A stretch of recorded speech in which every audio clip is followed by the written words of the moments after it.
Voilà tous les spoilers du chapitre 115 des 4 chevaliers de l'Apocalypse. Le chapitre de cette semaine montre nos chers héros à l'intérieur de l'Albion, là où ils parlent de ce que ça fait de parcourir une longue distance sans trouver la trace du Behemoth.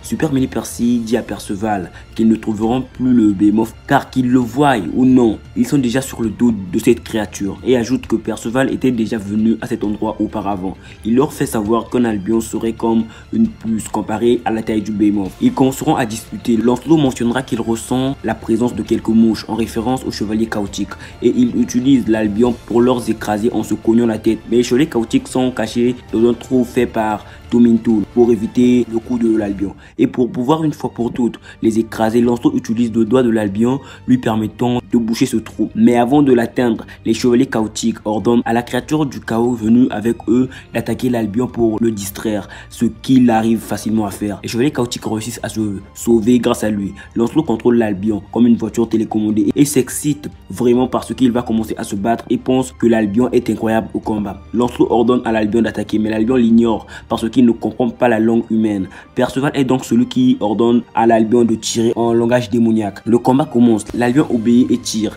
Il y a des explosions d'attaques de partout et tout le monde bouge brusquement. Perceval est chargé de donner des ordres à l'Albion pour qu'il tire des projectiles. Tristan gronde un peu Lancelot en disant « Lancelot, tu en fais trop ». Lancelot répond qu'il s'est un peu trop amusé sur ce coup. Mortlach est surpris par le pouvoir destructeur de l'Albion, mais l'Albion reçoit beaucoup d'explosions et est blessé à cause des attaques de cette créature du purgatoire. Lancelot s'accroche et ne veut pas perdre en disant, stressé bien évidemment, que l'Albion n'a pas encore perdu. Mortlach explique que le nom de cette créature du purgatoire, excusez-moi, c'était une créature du purgatoire et non une créature chaotique, du purgatoire est Arachne, alias le messager du roi du purgatoire. On dit qu'il aime vivre dans un environnement plus dur que le purgatoire. La lumière émise par ses yeux est capable de déchirer la terre. Son armure est capable de repousser toutes sortes de magie. C'est son attribut. L'Albion avait l'air puissant et intéressant, mais pas face à cette créature du purgatoire Arachne. Mortlach demande à Arachne de viser le ventre de l'Albion et de tirer. Naisien dit qu'il y a une énorme différence de pouvoir entre les deux créatures, donc que cette créature du purgatoire va gagner. Et Lancelot enlève son arc et ses fléchettes et du ventre de l'Albion, ce dernier lance une attaque qui détruit